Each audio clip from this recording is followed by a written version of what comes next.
Mon père, j'ai vu qu'il avait toute cette partie arrachée, des dents par terre, une flaque de sang. Je vais vous dire ce que moi je sais, et non ce que certaines personnes voudraient que je dise. Je suis un enfant, j'aimais mon père sincèrement, et je crois que beaucoup de personnes dans ce peuple-là l'aimaient.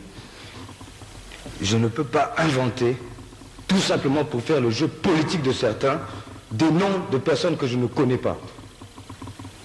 Donc je suis arrivé dans le secrétariat, j'ai vu Onchou assis avec un capitaine, et j'ai bien dit, je ne pourrais pas dire si c'est le capitaine Kikadidi, si c'est le capitaine Motando, si c'est... je ne sais pas. Pourquoi? Parce que je ne connaissais pas ces personnes-là.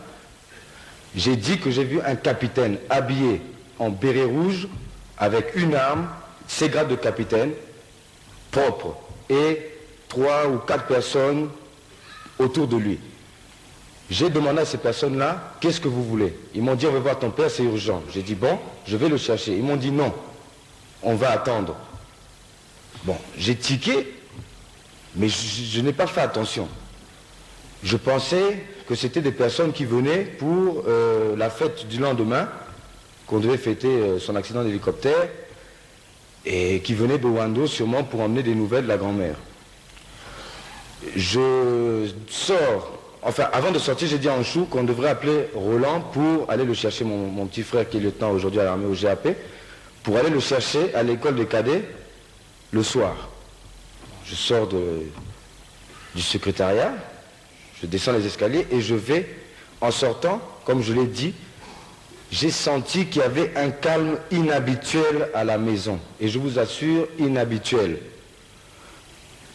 Je suis allé à la guérite. En général, il y avait toujours 4 ou 5 militaires. Je n'ai vu que 2 militaires. Okamba, qui est aujourd'hui encore en vie, et une sentinelle que je ne connaissais pas. À ce moment-là, je me suis assis à la balançoire. J'ai commencé à dire au Kamba, bon je l'appelais tonton, comme je vous l'ai dit, ça c'est typiquement africain.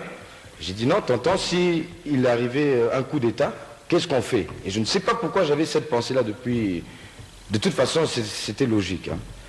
Il me dira qu'il n'y aura pas de coup d'état, arrête de dire n'importe quoi. Je dis non, s'il y a un coup d'état, on prend la voiture, puisqu'il y avait des voitures garées là, on prend papa et nous enfuyons de la maison. Bon. Passe quelques minutes et je vois papa en train de se battre avec environ 3 personnes. Pendant la bagarre,